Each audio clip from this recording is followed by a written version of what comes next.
You really enjoy making me look incompetent in front of the team, don't you? Do you know who my father is? My last name should tell you everything you need to know. I'm aware of your connection to the CEO, but that doesn't change my responsibility, Mr. Bryson. Well, that settles it. My father will hear about this.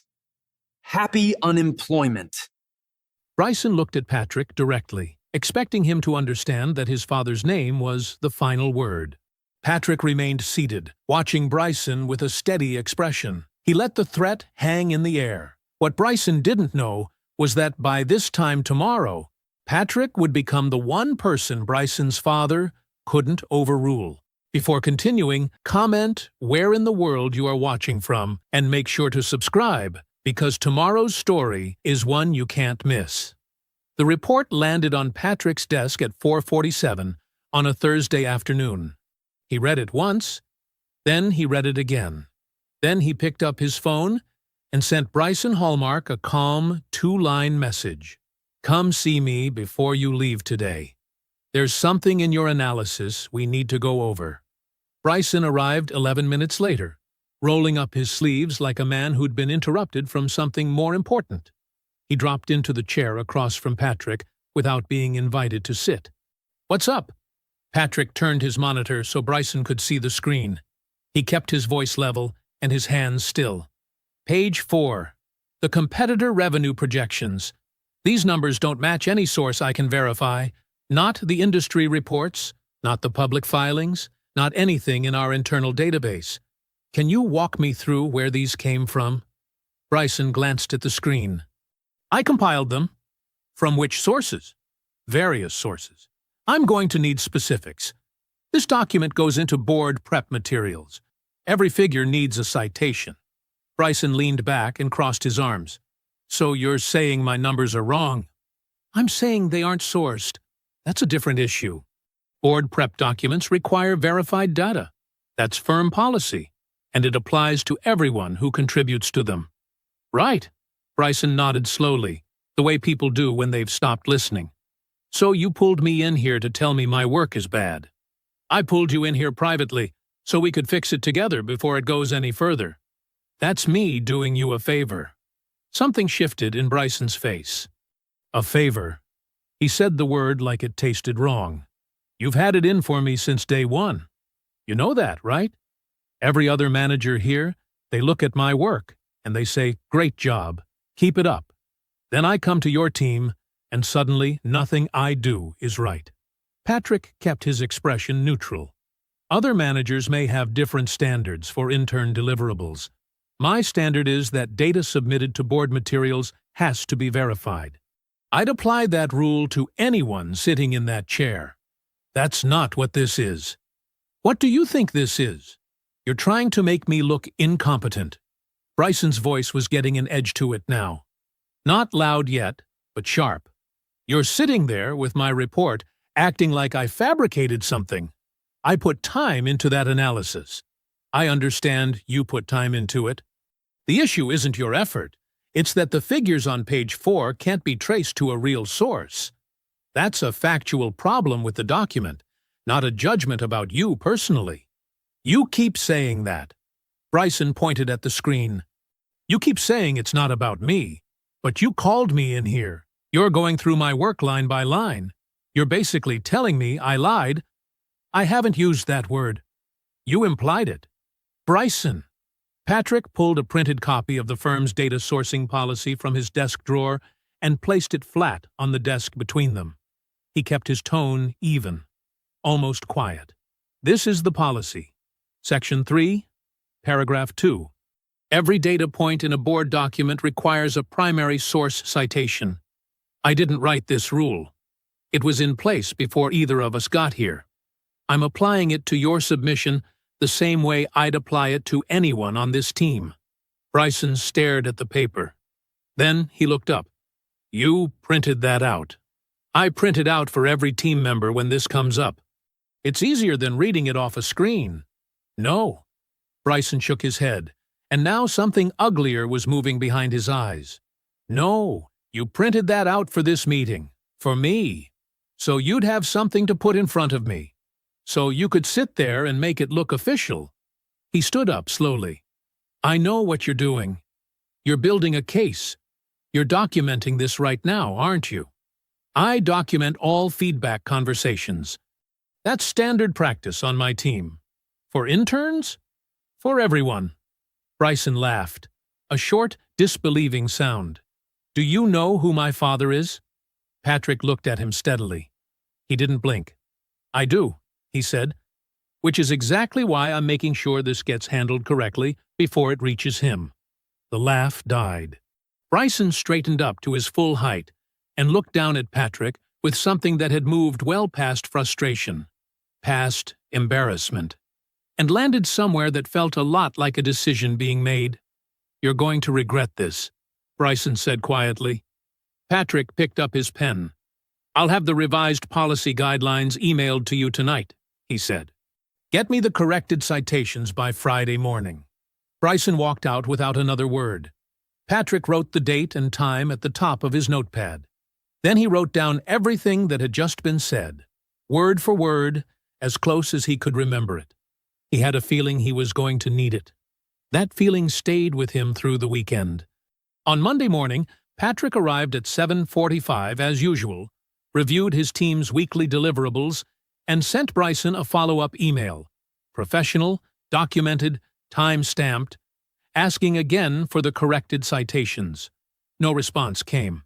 By Tuesday morning, Patrick had noted the missed deadline in his records and flagged it to Romina Flood in HR with a brief, factual summary. Intern had submitted unsourced data to board prep materials, had been privately corrected per policy, had not followed up with required revisions. He wasn't building a case. He was doing his job. He had no way of knowing that on Monday evening, Bryson Hallmark had sat across from his father at dinner and described the entire situation differently. That he had used words like targeted and singled out and threatened by me. That Clifton Hallmark, a man who could read a balance sheet at 50 paces but had a catastrophic blind spot where his son was concerned, had listened to every word and believed all of it. Patrick didn't know any of that yet. He found out on Tuesday morning. The quarterly review had gone well. Patrick knew it before the numbers even hit the screen. 17 years at Hallmark Capital had given him a feel for these things. The way the room relaxed when the projections landed right. The way Warren Tillett nodded slowly at the revenue columns, like a man confirming what he already suspected. Patrick had built that quarter brick by brick. Late nights, early mornings, a team he'd trained himself. He walked out of the conference room at 10:14 feeling solid. Coffee in hand, jacket pressed. 17 years of earned ground beneath his feet. He made it halfway down the corridor before Clifton's assistant stepped into his path. Mr. Hallmark needs you. Right now. Her voice was too flat, too careful.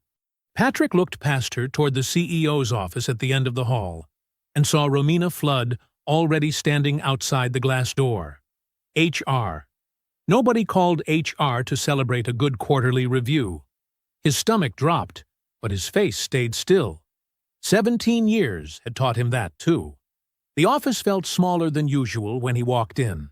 Clifton Hallmark stood behind his desk, with his arms crossed and his jaw set, silver hair catching the morning light. He didn't offer Patrick a seat. He didn't say, "Good morning." "We've received a formal complaint," Clifton said, "filed this morning. It concerns your conduct toward the intern program, specifically your treatment of Bryson." There it was. Patrick kept his voice even. "I'd like to see the complaint. You'll receive documentation through proper channels. I corrected a document with unverified data. I did it privately, I followed policy, and I documented everything. Whatever that complaint says, it is not an accurate account of what happened." Clifton's eyes went flat. "Your behavior has been described as disruptive, dismissive, and unprofessional. You singled out an intern, embarrassed him in front of his peers, and created a hostile environment. That isn't what happened. Security will escort you out. Your access is terminated effective immediately." Romina stepped forward from the wall. She placed a single sheet of paper on the desk and slid it toward Patrick without meeting his eyes. A termination letter. Patrick read it once, set it back down. "This is retaliation," he said quietly. "And you know it." Clifton said nothing. The security guard was already in the hallway with a cardboard box when Patrick came through the door. He took it. He kept his head up and his steps even as he walked back down the corridor. Past the same desks, the same faces. People looked up from their screens. Some looked away fast. Some just stared. And then he heard the laugh. It came from near the windows, loud, bright, and completely delighted. Bryson Hallmark stood in the open corridor in his burgundy suit, one hand pointing directly at Patrick, his whole face split open with a grin. 24 years old, performing for an audience. "That's what happens," Bryson announced to the cluster of interns nearby, making sure they were watching. "You don't know your place. You find out real fast." He pointed at the box in Patrick's hands and laughed harder. "Enjoy unemployment." Nobody on the floor said a word. Patrick stopped walking. He looked at Bryson Hallmark directly. Didn't raise his voice. Didn't clench his jaw. He looked at him the way you look at something that doesn't yet understand what it's just done to itself. Then he kept walking. The elevator was at the end of the hall. Patrick pressed the button. The doors opened. He stepped in and turned around. And for one moment, he could still see Bryson, still grinning, still pointing, still performing for the interns who didn't know whether to laugh or look away. The doors closed. Patrick stood in the elevator alone, holding the box, going down. The parking garage was quiet at that hour. Patrick sat in his car on level 2, engine off, the cardboard box on the passenger seat beside him. His termination letter was folded on top of his coffee mug, his framed desk photo face down on top of that. 17 years of a life, packed into a box that smelled like packing tape. He didn't move for a long time. His phone kept buzzing. Co-workers, a few friends from other departments. He watched the screen light up and go dark, light up and go dark, and he didn't touch it. He wasn't ready to talk yet. Talking meant making it real. And some part of him was still standing in that office, watching Romina slide that paper across the desk like she was passing him a napkin. He pressed his head back against the headrest and closed his eyes. 17 years. He thought about his first week at Hallmark Capital. 27 years old, freshly hired. So nervous, he'd ironed his shirt twice. Millie Oden had been his hiring manager then, a big-shouldered man with reading glasses and a blunt way of saying exactly what he meant. Millie had looked at Patrick's resume, looked at Patrick, and said, "You're going to have to be twice as good and half as loud. You understand what I'm telling you?" Patrick had understood. He'd spent 17 years being exactly that. And for what? His phone buzzed again. He glanced at it this time and stopped. The message was from a number he didn't recognize, a 312 area code he couldn't place. The text was short. "Don't talk to anyone yet. I have things you need to see. Don't sign anything." He stared at it. Then he called the number. It rang twice. When the voice came through, it was hushed, close to a whisper, like someone talking in a small space. "Mr. Delson, it's Madison. I'm in the bathroom on 34. Don't hang up." Madison Alberts, his junior analyst. 29 years old, 3 years on his team. Quiet in meetings, but never missed a thing. "Talk to me," Patrick said. "I need you to listen carefully," she said. "I haven't done anything wrong and neither have you. But I have documentation, all of it legitimate, all of it from official firm systems, and you need to know what exists before you talk to anyone." "What kind of documentation?" "Bryson's original report is still sitting in the shared drive," she said. "His name on it. Timestamp showing when he uploaded it. The data on page 4, the unsourced competitor projections, they're still there, unedited. Nobody pulled it." Patrick sat up straighter. "I also have the email chain," she continued.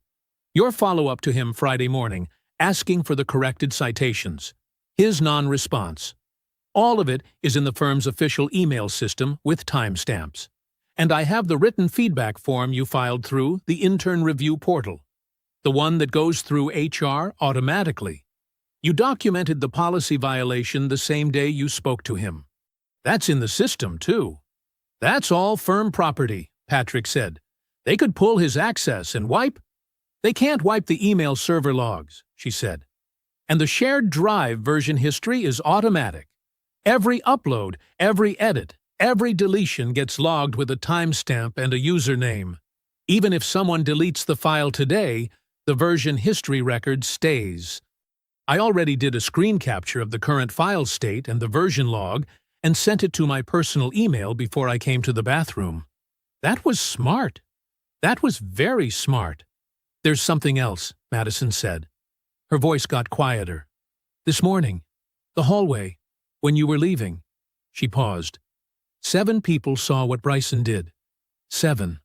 I have their names. 3 of them came to me within an hour and said they'd be willing to say what they witnessed. They were disturbed by it, Mr. Delson. They want to go on record. Patrick closed his eyes for a moment. I went to Romina, Madison added. Before they called you in, I told her the timeline didn't match the complaint, that the documented record contradicted what Bryson reported. What did she say? A pause. She told me to stay out of it. The garage was very quiet. Somewhere on a lower level, a car engine echoed and faded. Mr. Delson. Madison's voice was careful now, deliberate. Whatever they send you to sign, severance paperwork, an NDA, anything, don't sign it yet, okay? Just don't sign anything tonight. Okay, Patrick said. Don't post anything publicly. Don't call anyone at the firm except me. Not yet. Okay. A beat of silence. I'm sorry this happened, she said. You didn't deserve it. He didn't say anything for a moment. The words landed somewhere deep, and he let them sit there. Get me the names of those 7 witnesses, he said finally. In writing, to your personal email. And send yourself that version history log again. Make sure you have a second copy. Already sent both, she said. Before I called you. He almost smiled. Almost. Good, he said.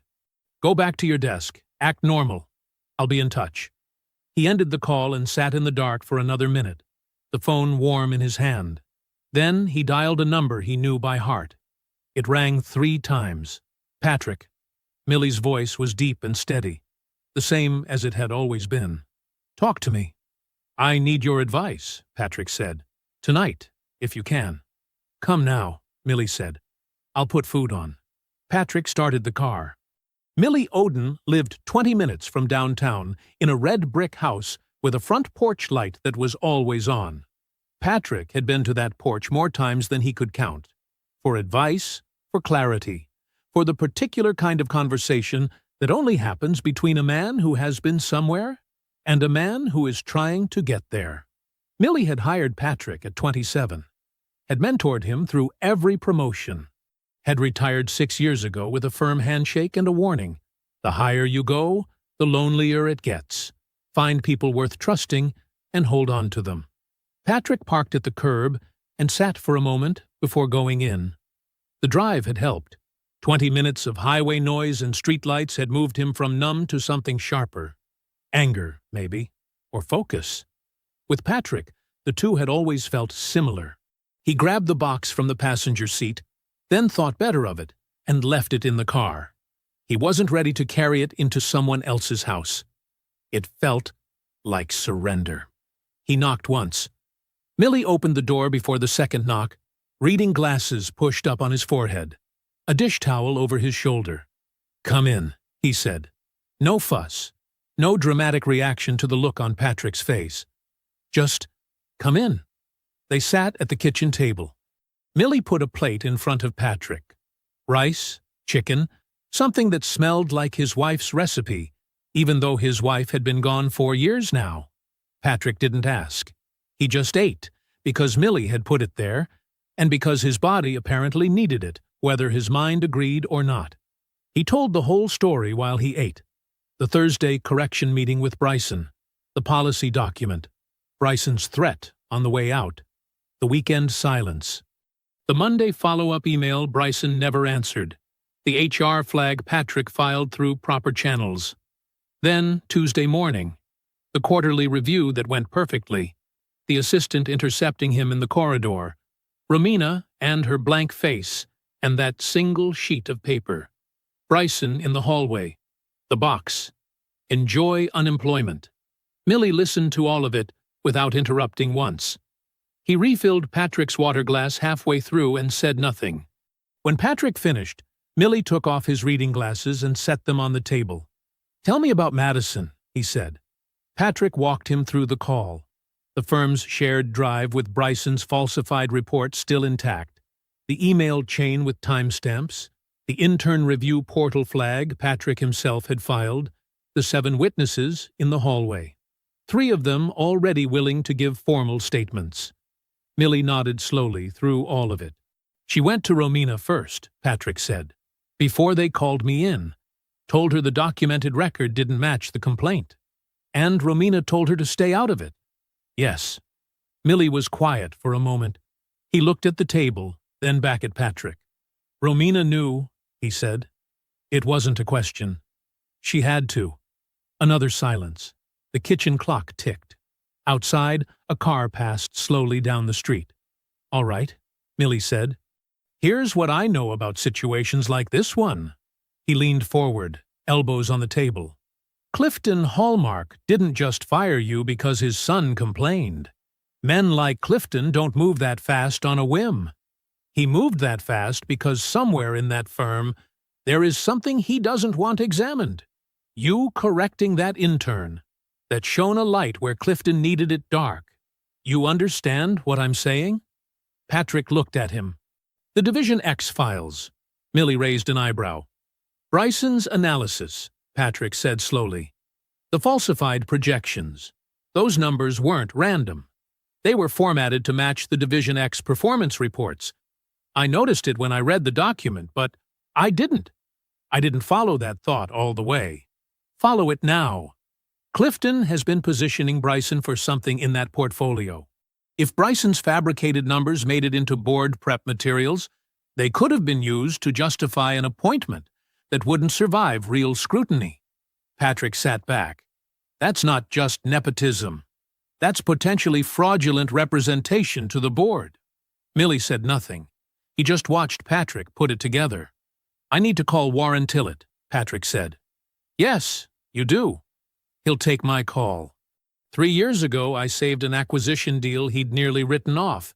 He owes me one." "Don't frame it as a favor," Millie said. "Frame it as a liability, because that's what it is." He tapped the table once. "But not tonight. Tonight you go home. You eat again if Pauline feeds you. You sleep." He looked at Patrick steadily. "You're going to need to be very sharp for what comes next. Tired men make mistakes." Patrick pushed back from the table and stood. "Thank you," he said. Millie waved it off. "That's what I'm here for." Patrick drove home through quiet streets. Pauline was awake at the kitchen table when he walked in, her reading glasses on, a cup of tea gone cold beside her laptop. She looked up at his face and didn't ask how it went. She just stood up, crossed the kitchen, and held on to him for a long moment. Then she said, "Sit down. I'll heat something up." And because she was Pauline, that was enough. Patrick slept. Not well. He was up twice, lying in the dark staring at the ceiling while Pauline breathed steadily beside him. But he slept. And when the alarm didn't go off at 6:15 the way it had for 17 years, and he realized he had nowhere to be, the feeling that moved through him was something he hadn't expected. Not relief. Not grief either. Rage. Clean, cold, focused rage. The kind that doesn't shake. The kind that gets things done. He was at the kitchen table by 6:45 with his laptop open and a legal pad beside it. He spent an hour writing out everything he remembered from the Thursday correction meeting with Bryson. Every word he could recall. The sequence of the conversation. What he'd said. What Bryson had said. What time it started, and approximately what time it ended. He documented the Friday follow-up email, the missed deadline, the HR flag he'd filed through the intern review portal. He wrote it all down longhand, dated it, and signed it. Then he opened his personal email and found Madison's message from the night before.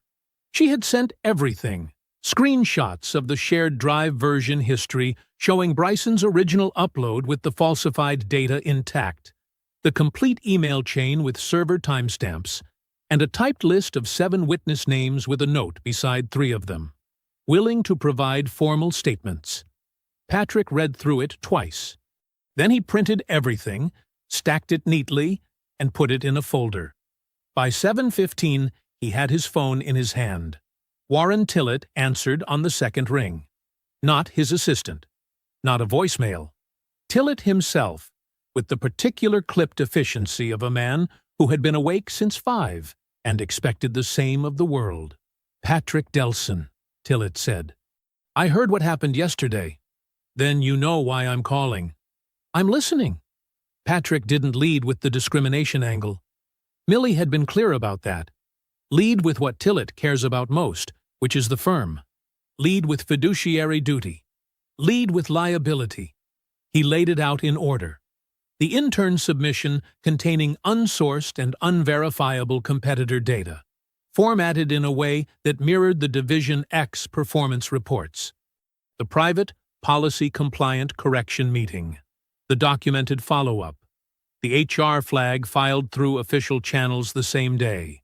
Then the complaint, filed the morning after Bryson failed to meet the correction deadline, and the termination that followed within hours, without investigation, without the standard review period that firm policy required.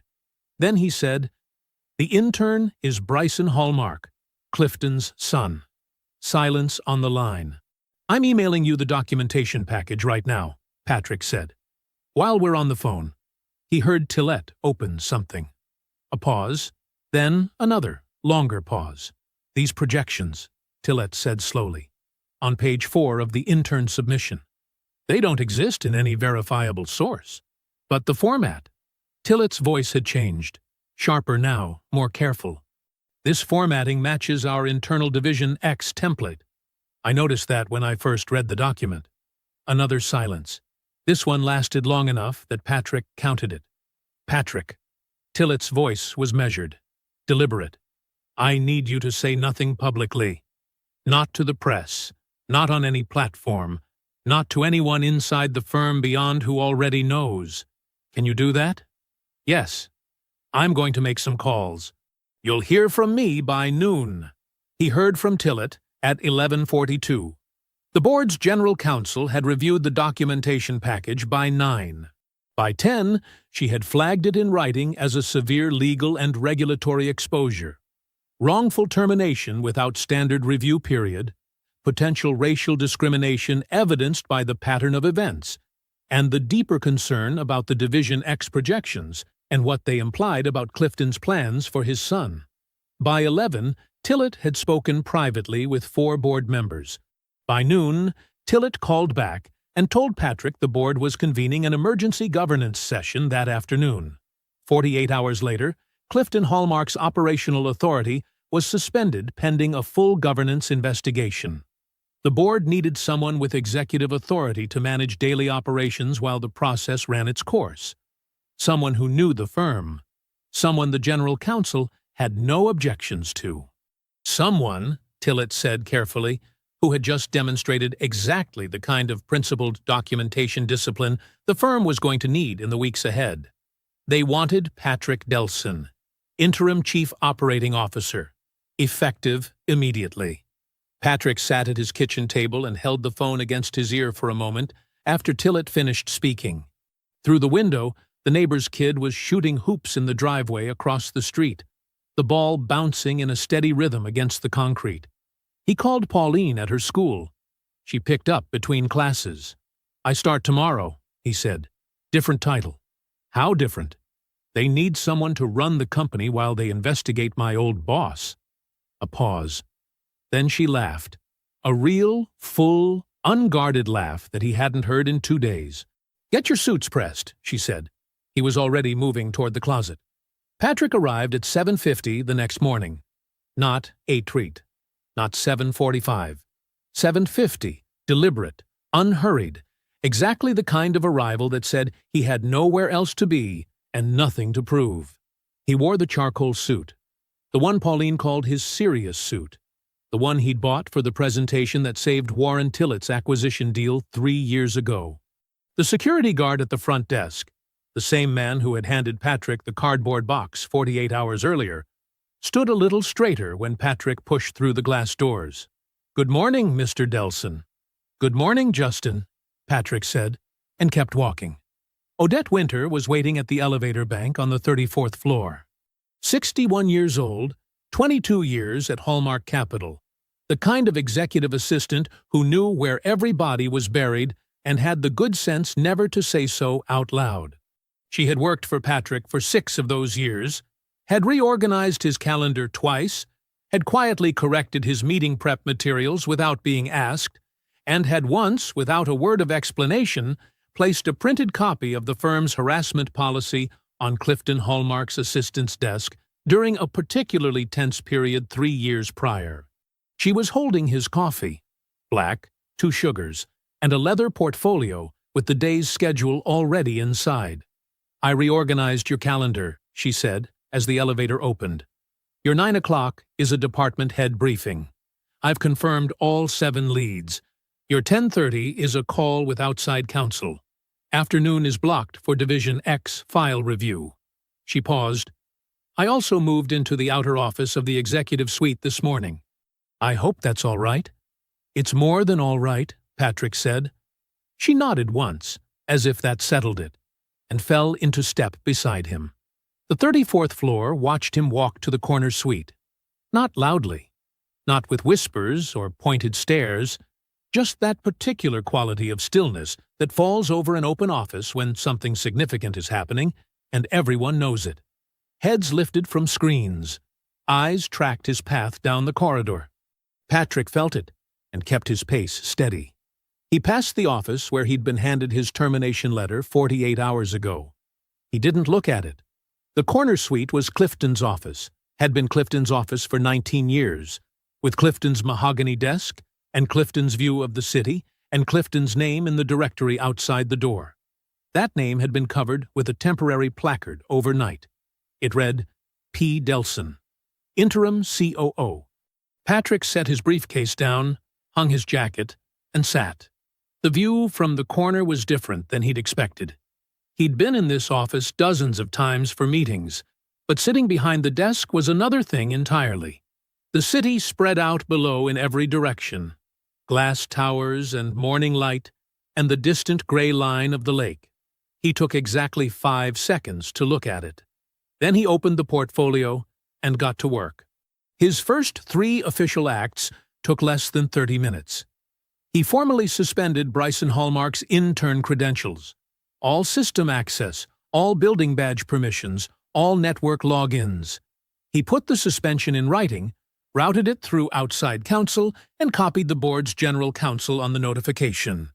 Then he submitted a formal written request to the firm's IT and records departments for full access to the Division X portfolio files. Every projection, every report, every internal memo generated in the last 18 months. He noted in the request that the files were potentially material to the ongoing governance review, and requested that no alterations or deletions be made to any Division X document pending the investigation. Then he drafted the all-staff department head briefing agenda for 9 o'clock. At 8:55, Odette appeared in the doorway. "They're all in the conference room." "Good," Patrick said. He picked up his portfolio and his pen. "Let's go." Bryson Hallmark arrived at the building at 9:20. He came through the front doors in his burgundy suit, with his intern badge in his hand, moving with the unhurried confidence of someone who expected the world to step aside. He held his badge to the elevator panel. Nothing happened. He tried again. Still nothing.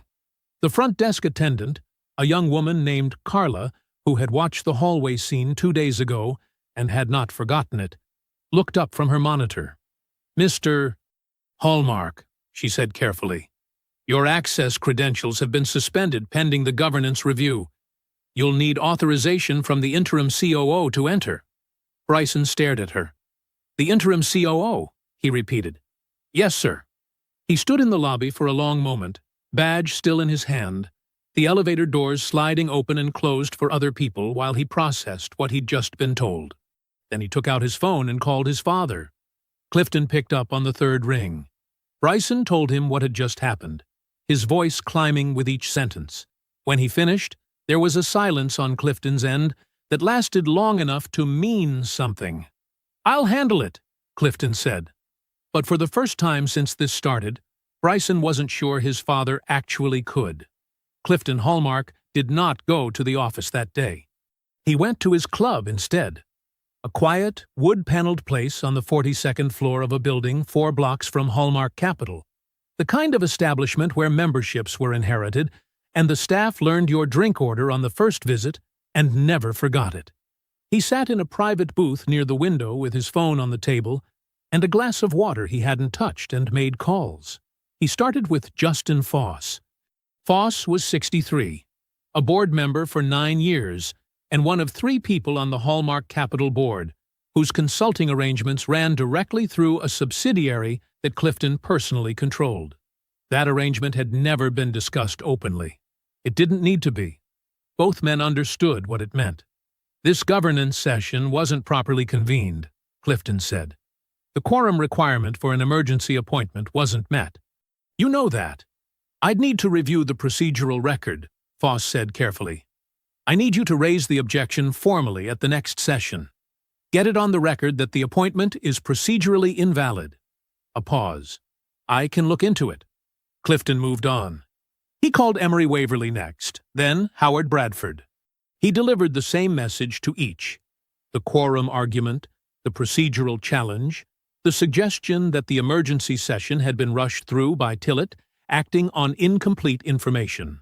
By 11 o'clock, all 3 had indicated, in the careful language of people who understood which side their bread was buttered on, that they would raise the objection.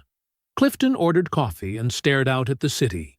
The story appeared online at 2:17 that afternoon.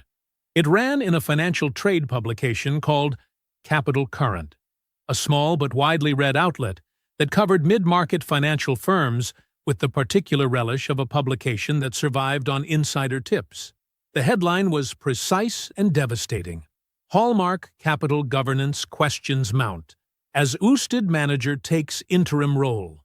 The article was 3 paragraphs. It didn't name its source. It described Patrick as an ousted regional manager with a pending discrimination grievance who had been installed in an interim executive role by sympathetic board members following an internal dispute. It raised questions about the unusual speed of the appointment and whether the move reflected sound governance or internal political maneuvering.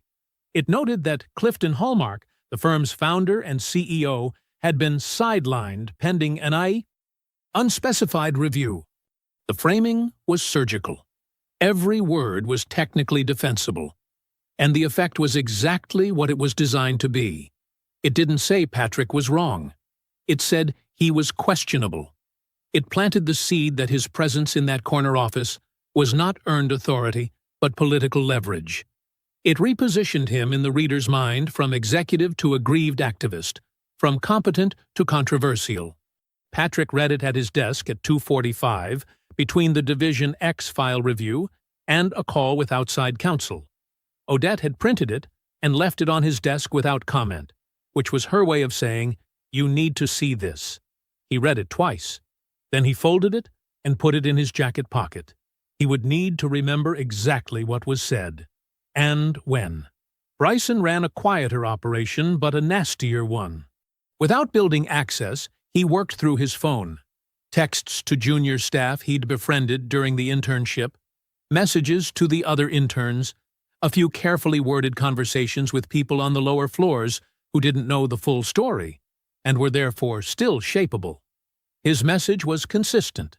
Patrick had targeted him from the beginning, had singled him out, had been threatened by a young, talented outsider, and had used his managerial authority to push him out before he could prove himself. The complaint Bryson filed, in this version of events, was simply the truth finally being told. He didn't say anything that could be screenshotted and used against him. He was smarter than he sometimes appeared. The comments were verbal, conversational, the kind of thing that spreads through a workplace like smoke.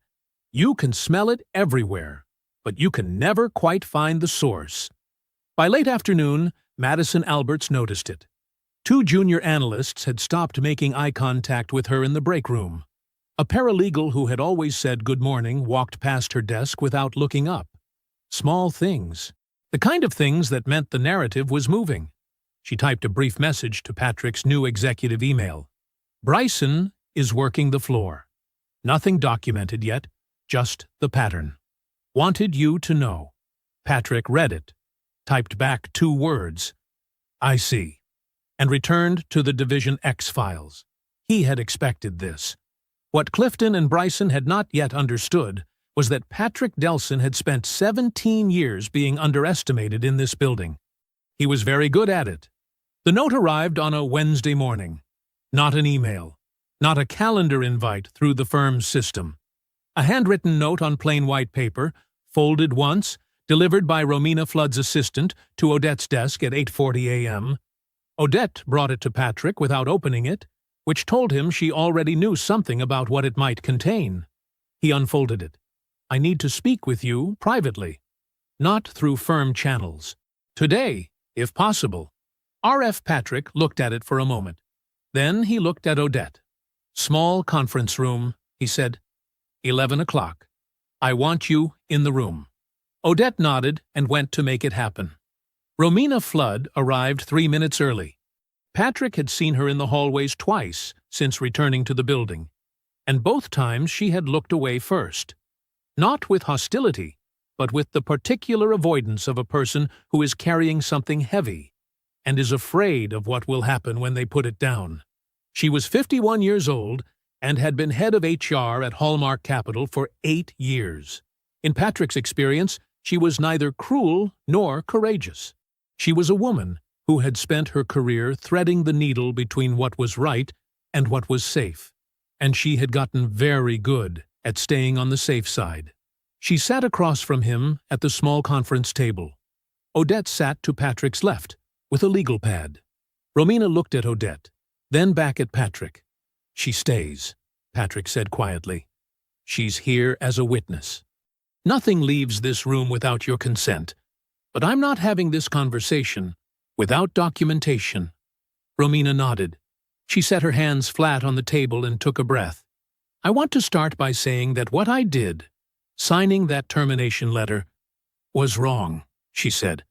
I knew it was wrong when I did it. I want you to know that I told him so.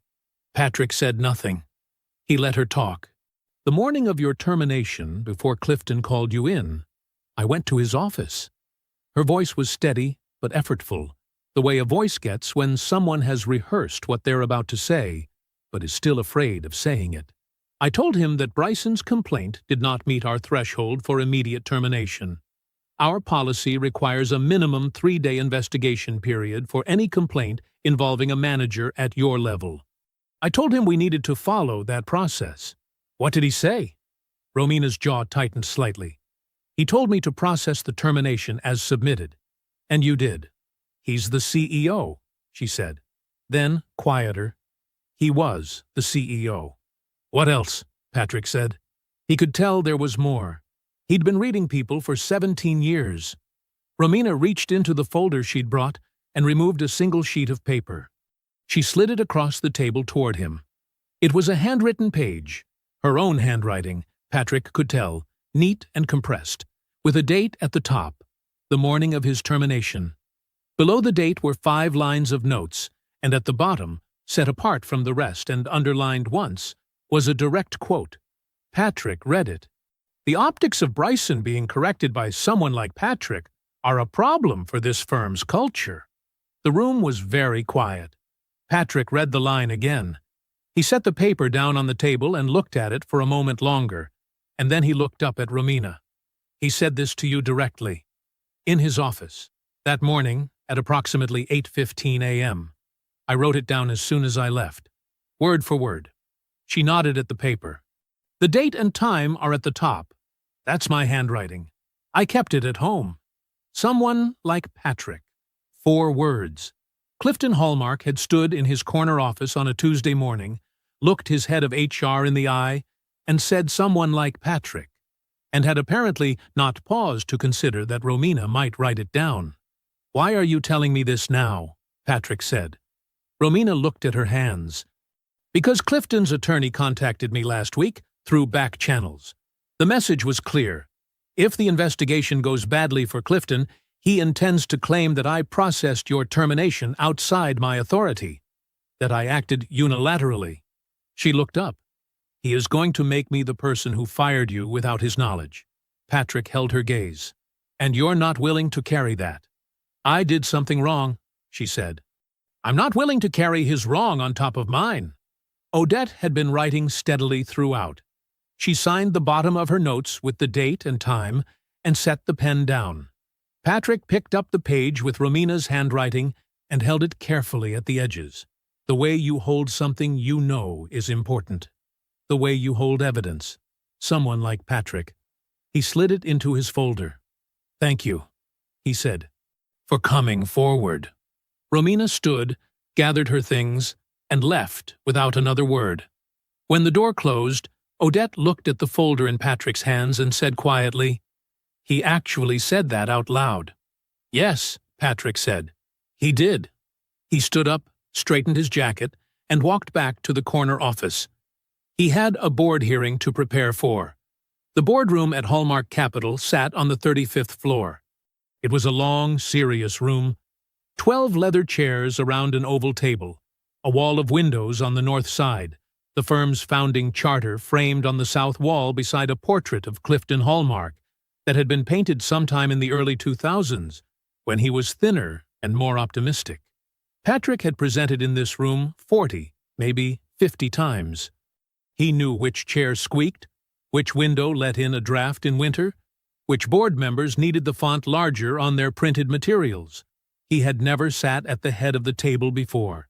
He sat there now. The hearing began at 9 o'clock sharp. All 11 board members were present. Warren Tillett sat to Patrick's immediate left, which was either a gesture of support or a statement of position.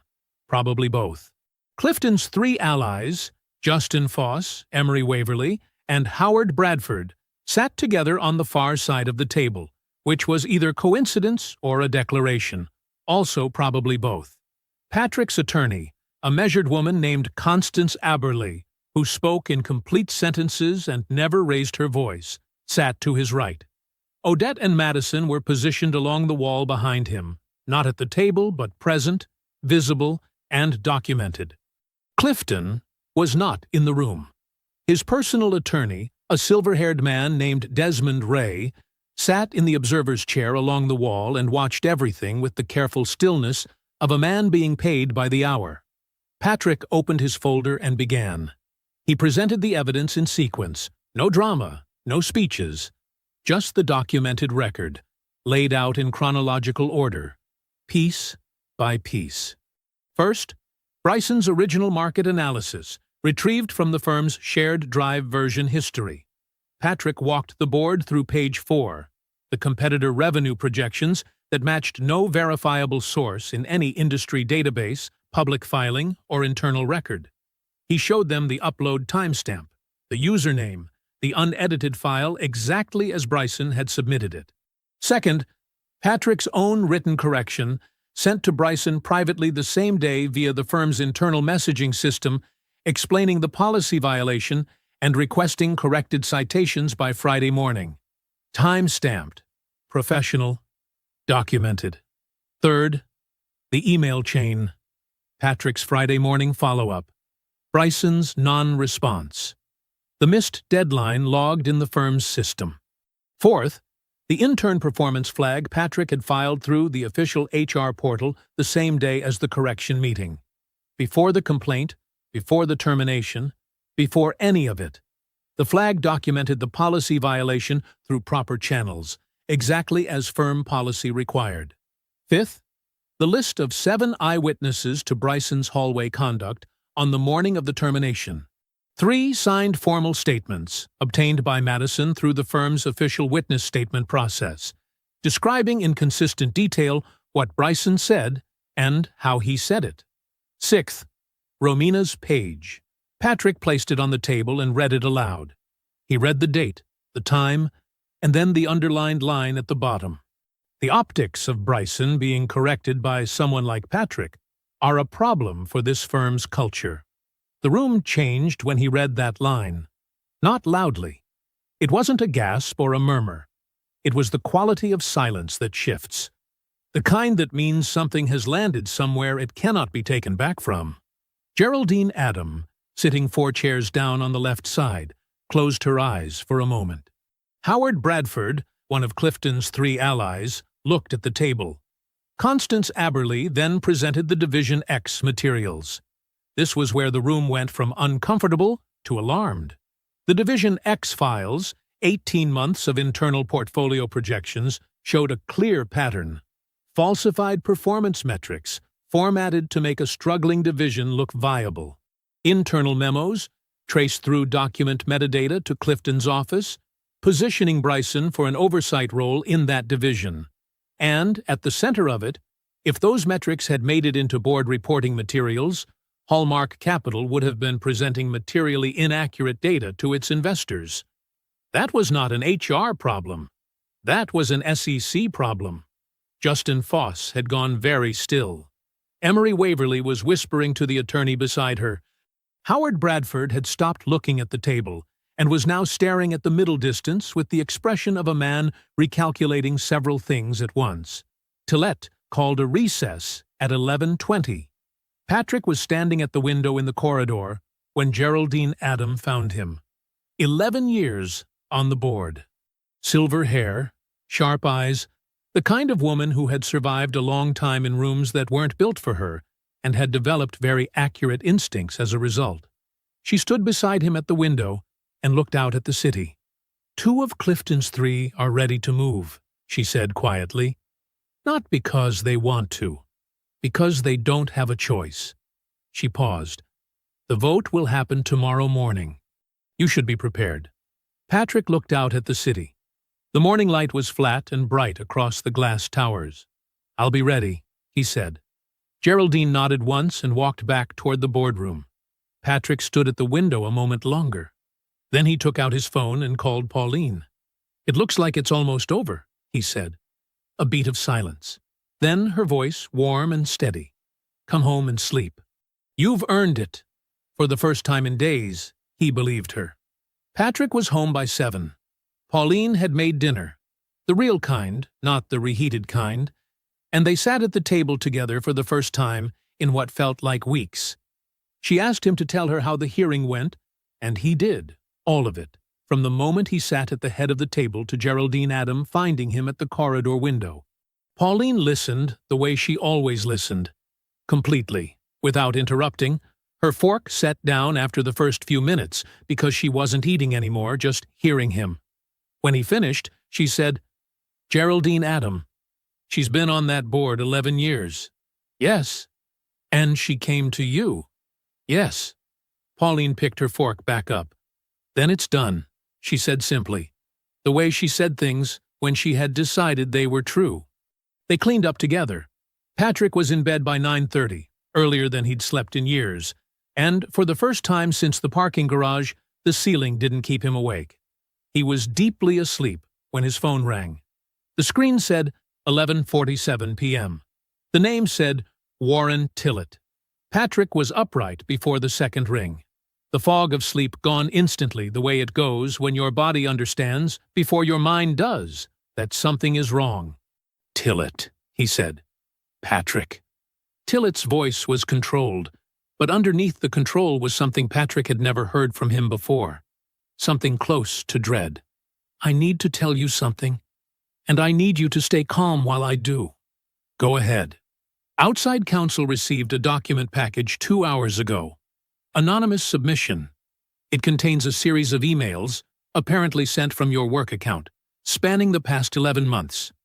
The content of these emails suggests that you have been selectively withholding Division X performance data from the board while sharing proprietary firm information with a competing investment group. The words arrived one at a time, like stones dropped into still water. Patrick said nothing.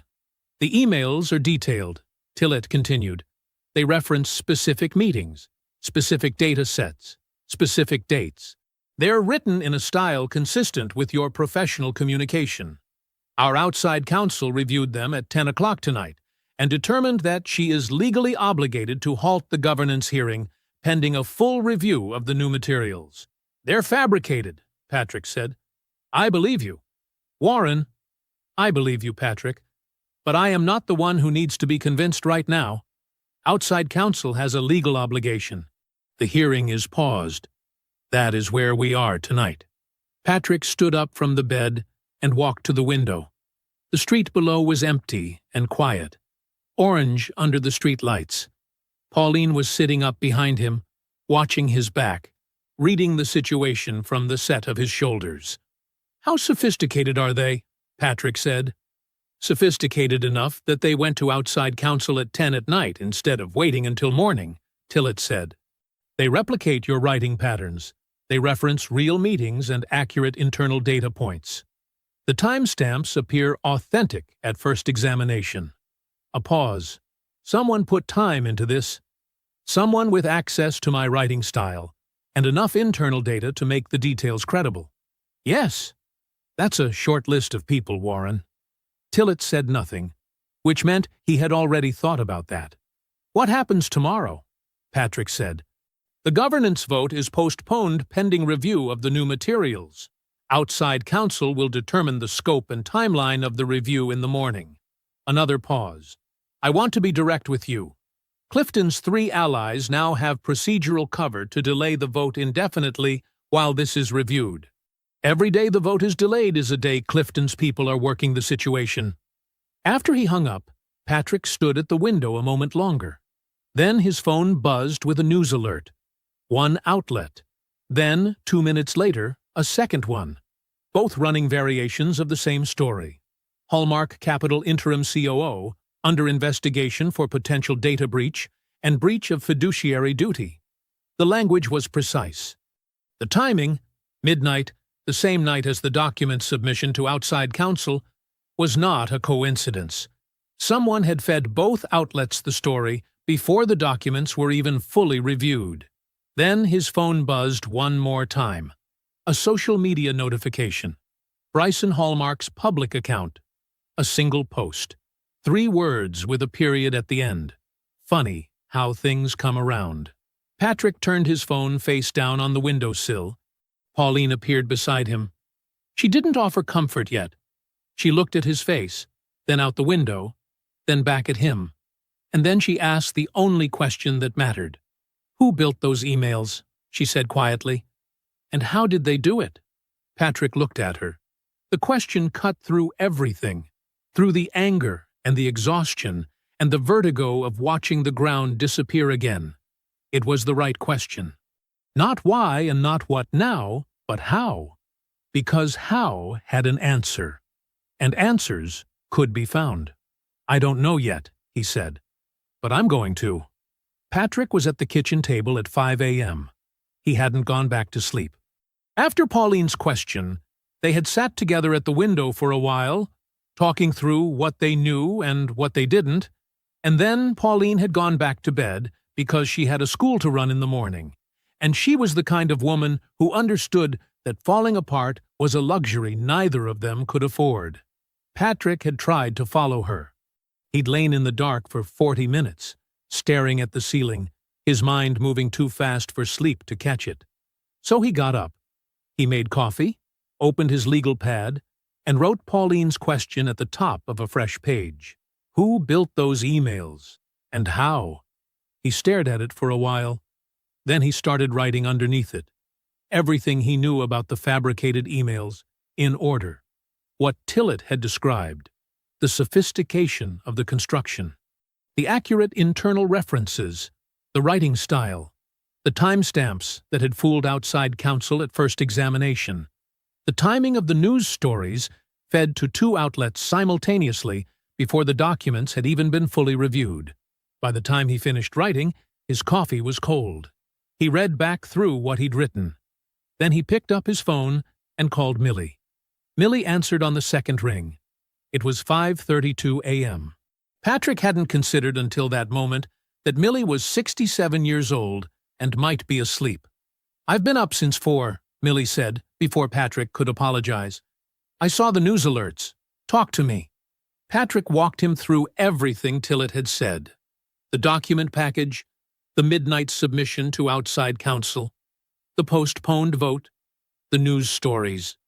He read Millie the description of the emails, the accurate internal data references, the replicated writing patterns, the authentic-looking timestamps.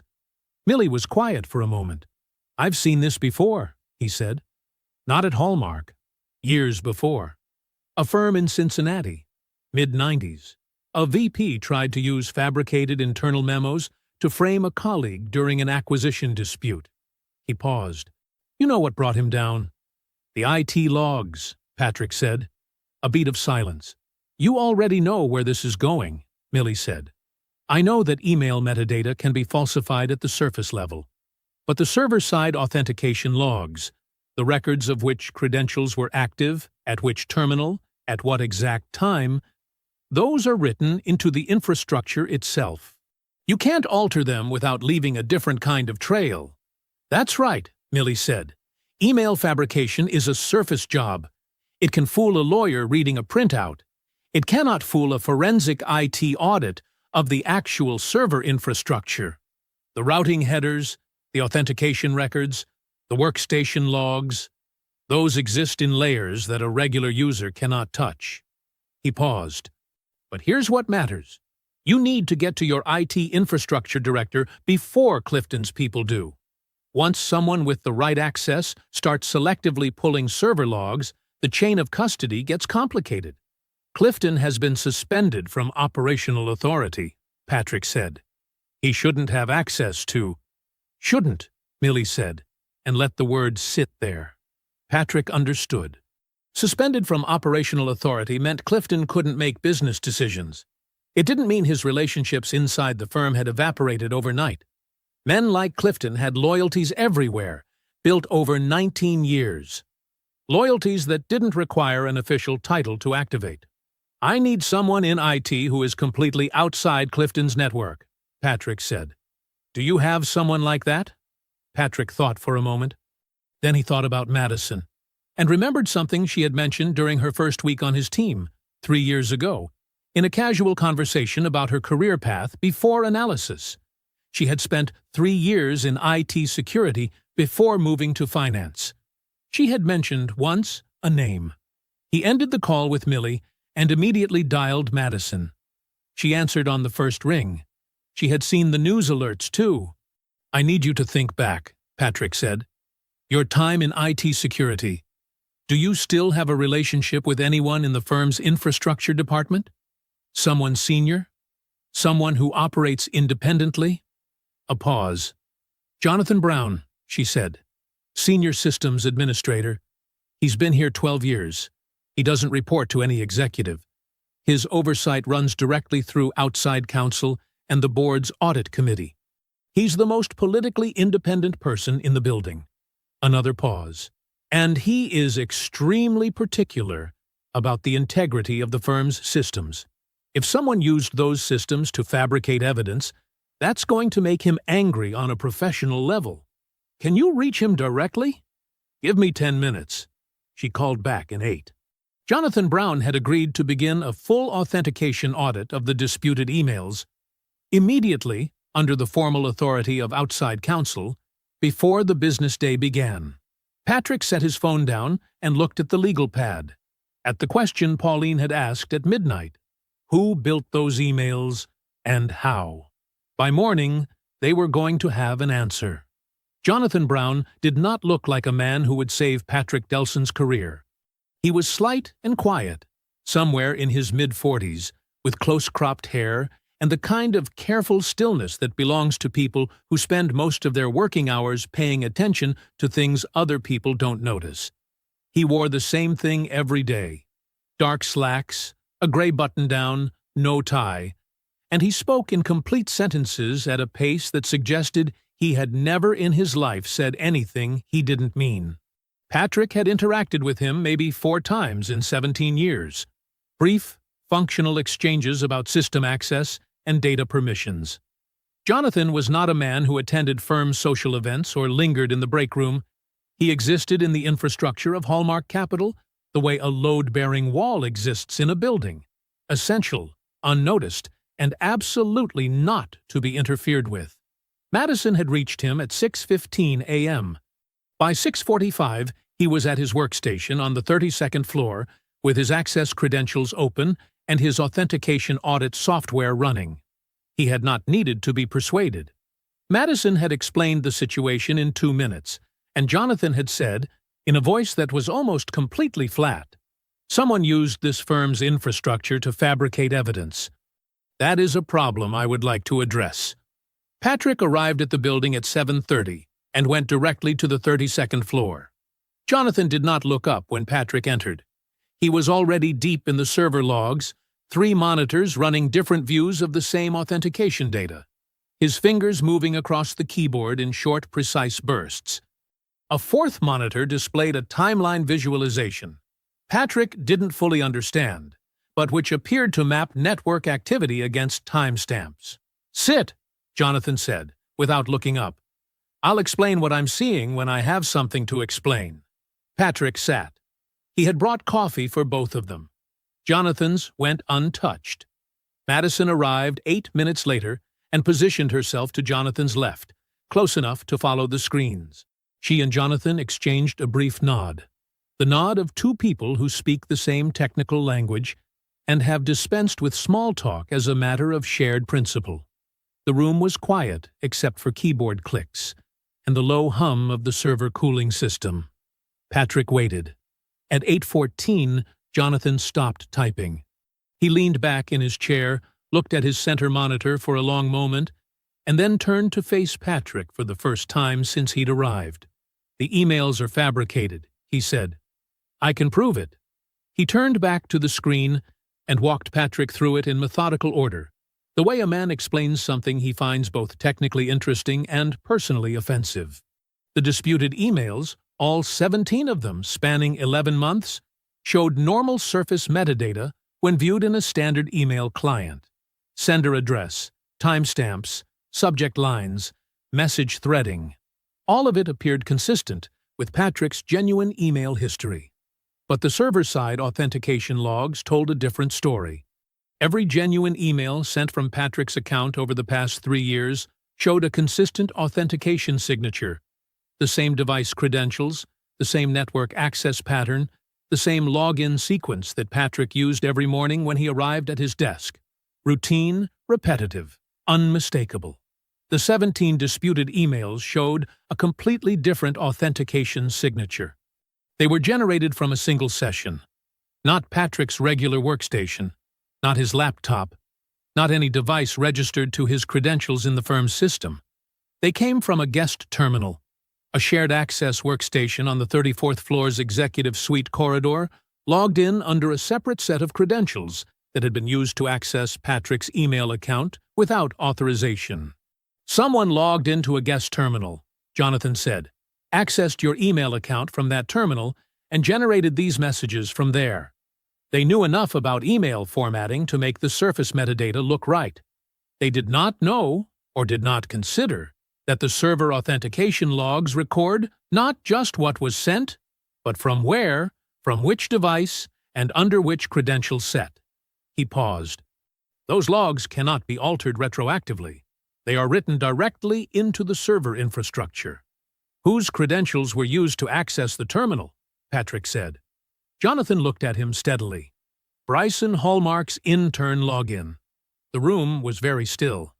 "His intern access was suspended from elevator and building badge systems," Jonathan continued.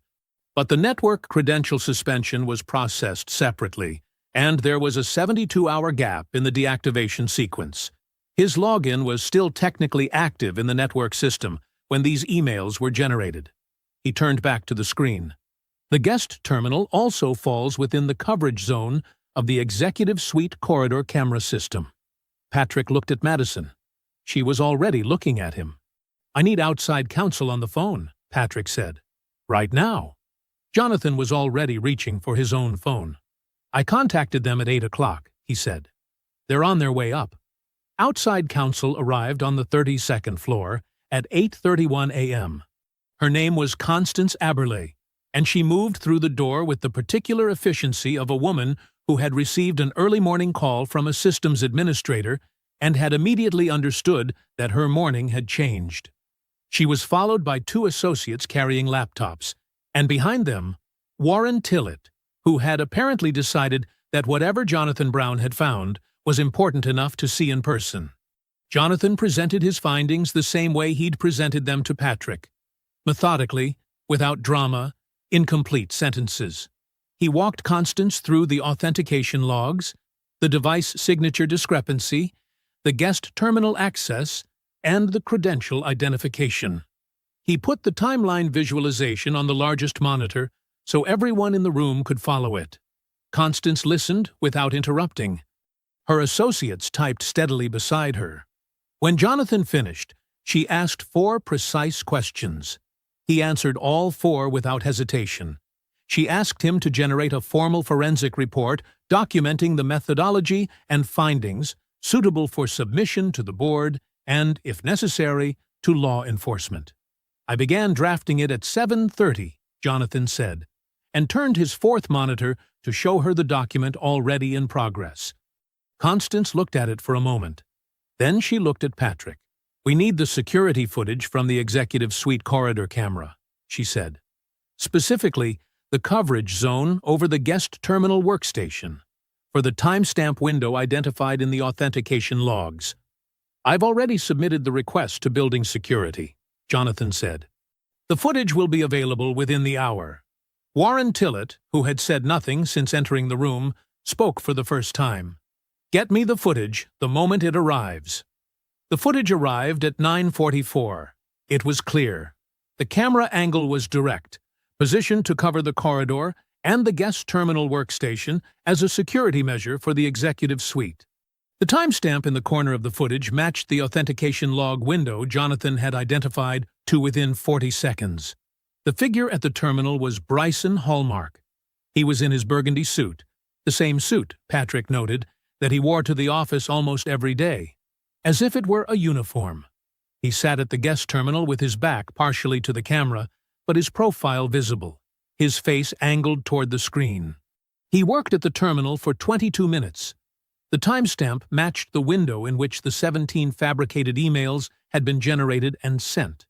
He had done it himself, not through an intermediary, not with technical help. Alone, on a guest terminal, using his own credentials he apparently believed had been fully deactivated, on a camera-covered workstation in a corridor he had walked through every day as an intern, and had apparently stopped seeing clearly. Constance watched the footage twice. Then she sat back and said nothing for a long moment. "He didn't tell his father," Tillett said quietly. It wasn't a question. "The timing is inconsistent with coordinated action," Constance said. "The emails were generated 36 hours after the board hearing. If Clifton had ordered this, there would have been more preparation, more sophistication. This was reactive." She paused. This was a 24-year-old who was angry and frightened and made a catastrophic decision. Patrick said nothing. He looked at the frozen footage on the monitor. Bryson's profile, his hands on the keyboard, the timestamp in the corner, and felt something that wasn't quite satisfaction and wasn't quite sadness. Something more complicated. Something that had no clean name. "What are the criminal exposures?" Tillett asked. Constance counted them out. Fraudulent creation of corporate communications. Obstruction of a board governance proceeding. Unauthorized access to another employee's electronic accounts. Misuse of computer systems. She presented each one in the same flat, measured tone, as if she were reading a grocery list. "The evidence is airtight," she said at the end. "There is no alternative interpretation of the authentication logs and the footage that does not place Bryson Hallmark at that terminal generating those emails." Tillett looked at Patrick. "I owe you an apology for last night." "You were doing your job," Patrick said. "I should have—" "Warren." Patrick met his eyes steadily. "Let's keep moving." Tillett nodded. He straightened his jacket and turned to Constance. "Convene the full board. This afternoon." He looked at the monitor one more time, at Bryson's frozen profile, at the timestamp, at the terminal screen glowing in the corridor. "And get building security on standby." Constance was already dialing. Patrick looked at Madison across the room. She looked back at him with an expression that was almost, but not quite, a smile. Almost. The full board convened at 2 o'clock. All 11 members were present. The room had the particular quality of a space where something final is about to happen. Voices low, movements careful, the kind of collective stillness that descends when people understand that what occurs in the next hour will not be reversible. Constance Aberley sat at the foot of the table with her associates. Patrick sat where he had sat at the hearing. Head of the table, portfolio open, pen in hand. Desmond Ray, Clifton's personal attorney, was in the observer's chair again. But this time he had arrived 3 minutes late, and he had not made eye contact with anyone when he came through the door. Clifton himself was not present. He had been notified of the emergency session at 11 that morning. His attorney had confirmed receipt. Clifton had chosen not to attend, which told Patrick everything about what Clifton's attorney had told him in the 2 hours between notification and the start of the session. Justin Foss, Emery Waverly, and Howard Bradford, Clifton's 3 allies, sat in their usual seats. None of them had raised the quorum objection this morning. None of them had called Constance's office to challenge the session's legitimacy. They sat with the careful neutrality of people who had spent the last several hours quietly calculating which side of this they could afford to be on. The calculation had not taken long. Constance presented Jonathan's forensic report first. She walked the board through the authentication log findings, the device signature discrepancy, the guest terminal access, and the credential identification in the same methodical sequence Jonathan had used that morning. She put the timeline visualization on the room's presentation screen. Then she played the security footage, 22 seconds of it. Bryson at the terminal, profile visible, timestamp in the corner. Nobody spoke during those 22 seconds. Nobody moved. When the footage ended, Constance said, "The forensic evidence establishes, beyond any reasonable interpretation, that the document package submitted anonymously to outside counsel was fabricated by Bryson Hallmark using the firm's internal systems. The evidence is complete, documented, and reproducible." Desmond Ray shifted in his observer's chair. Constance continued. She walked through the criminal exposures, the same list she had recited for Tillett that morning, and noted that the firm's general counsel had already been in contact with the relevant authorities. She then re-entered the original evidence from the board hearing into the formal record. The falsified market analysis, the documented correction, the witness statements, the Division X materials, and Romina's page with Clifton's handwritten quote at the bottom. "Someone like Patrick." She read it aloud into the record without inflection, the way lawyers read things when they want the words themselves to do the work. Howard Bradford looked at the table. Justin Foss looked at the window. Emery Waverly looked at her hands. Warren Tillett called the vote at 2:47.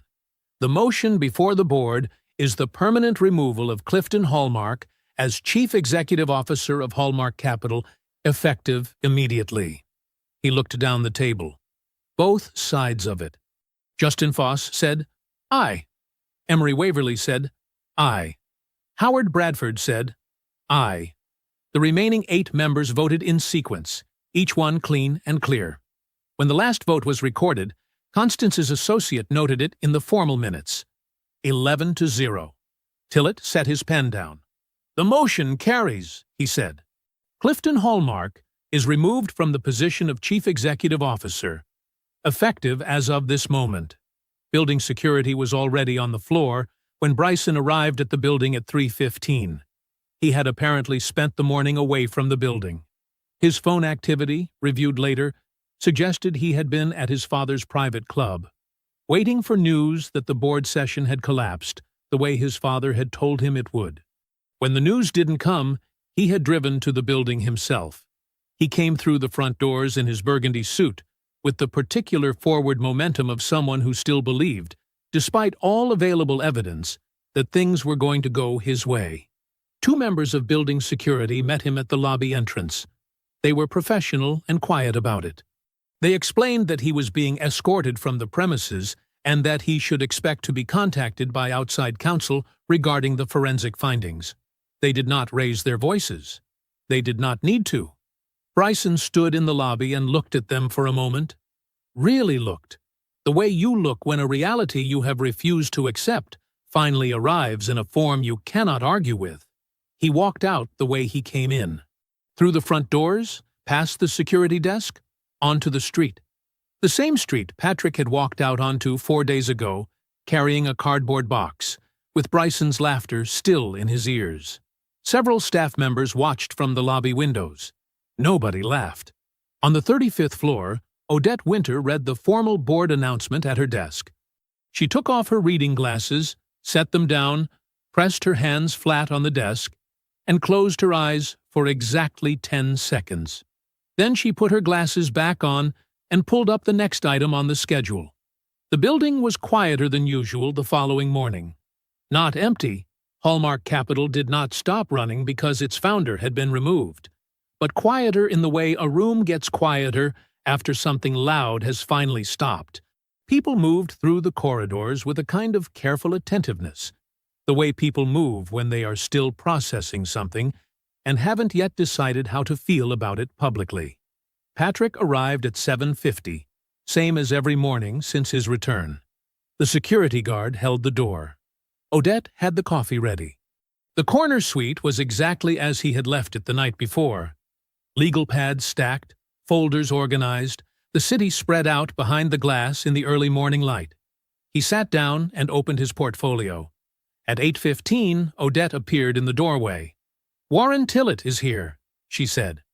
"He has the general counsel with him." "Send them in." Tillett came in first, the way he always did. Measured, unhurried, the kind of man whose entrance never announced itself because it didn't need to. The general counsel, a careful woman named Miriam Oakley, who had been with the firm for 11 years and had navigated the last week with the quiet competence of someone who understood that her job was to protect the institution no matter who was running it, followed him in.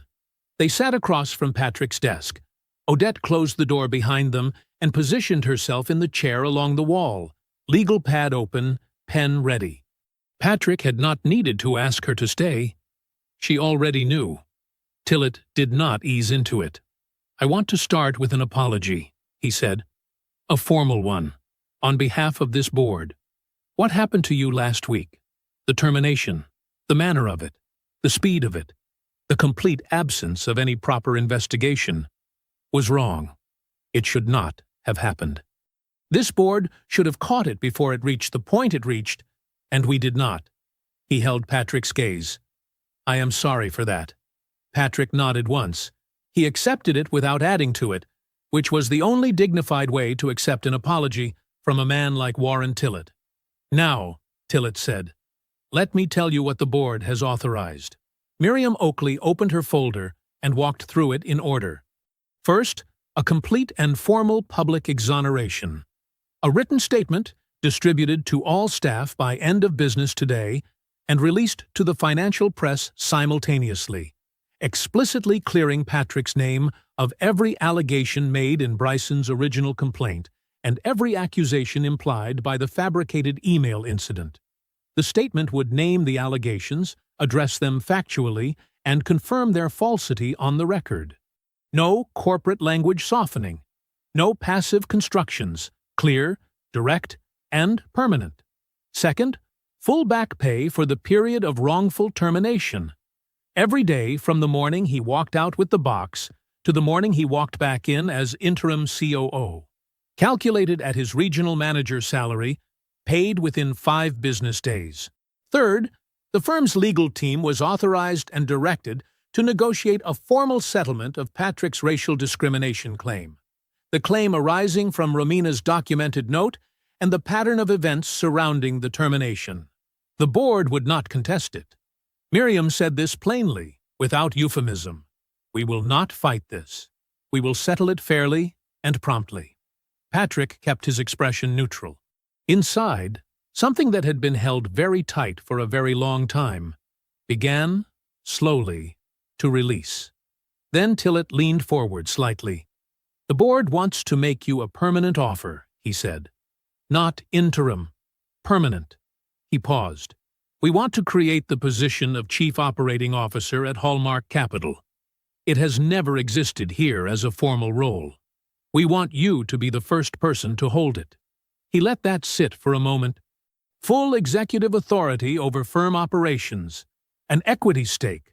Meaningful, not symbolic. A permanent seat on the leadership committee with full voting rights.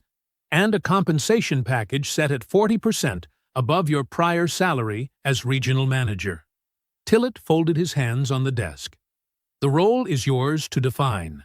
You would build it from the ground up. The board's expectation is that you will run this firm the way you have run every team you have ever managed here, with complete integrity and no tolerance for the kind of conduct we have just spent a week cleaning up.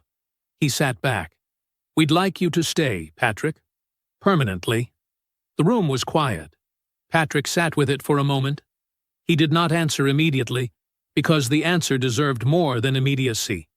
He thought about the parking garage, the box on the passenger seat, the termination letter folded on top of his coffee mug, Bryson in the hallway, pointing and laughing, performing for an audience of interns. Enjoy unemployment. He thought about Millie's kitchen table and Pauline awake at midnight asking the right question.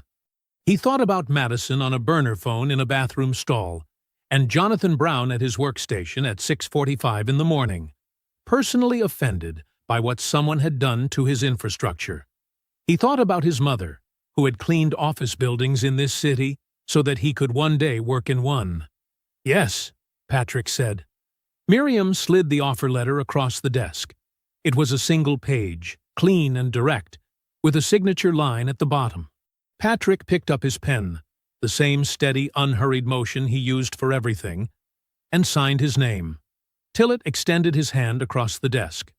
Patrick shook it. Welcome to the Leadership Committee, Tillett said. Outside the corner office windows, the city went about its morning, bright and indifferent and full of possibility. Odette closed her legal pad, stood up, and walked to the door. Just before she opened it, she turned back. Shall I update your nameplate? She said. Patrick looked at her. Yes, he said. You can take off the interim. The ghost of a smile crossed her face. Just barely. Just enough. She opened the door and went to take care of it. The nameplate went up at 11:23 a.m. Patrick watched Odette supervise the facilities man as he fixed the new plate beside the corner suite door. Brushed silver, clean lettering. Patrick Delson, Chief Operating Officer. No qualifier, no asterisk, no word that meant temporary or pending or subject to review. Just the name, just the title. Patrick stood in the doorway for a moment, looking at it. Then he went back inside and sat down at his desk.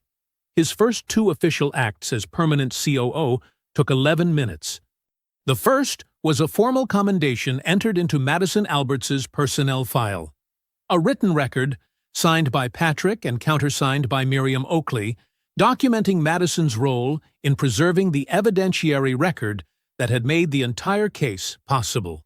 The commendation cited her professionalism, her integrity, and her courage in coming forward when the easier choice was silence. Patrick had written the first draft himself, longhand, before Odette typed the final version. The second was the creation of a new position, Deputy Director of Operations, a role that had not existed at Hallmark Capital before this morning. Patrick had drafted the job description the previous evening at his kitchen table, while Pauline read beside him and the house was quiet. The role carried full departmental authority, a significant salary increase, and a direct reporting line to the COO. He sent Madison the formal offer at 11:34.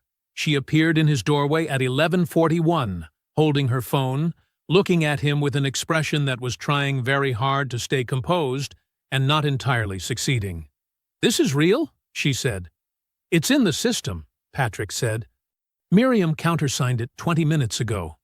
Madison looked at the offer on her phone one more time. Then she looked up. "Thank you," she said. Just that. 2 words. But she said them the way people say things when the words have to carry a lot of weight. "You earned it," Patrick said. "Go tell Odette to get you set up in the deputy director office down the hall." She nodded once and left. Patrick heard her and Odette exchange a brief, quiet conversation outside the door, and then heard Odette say, with the particular satisfaction of a woman who had been waiting a long time to say something, "Well, it's about time." The firm-wide exoneration statement went out at noon. Patrick read it at his desk. Not because he needed to verify the contents, he had reviewed the draft twice already, but because there was something he needed to see in the final form. The statement named the allegations from Bryson's complaint, addressed each one factually, and confirmed their falsity on the record in plain language that left no room for interpretation. It noted the board's unanimous vote.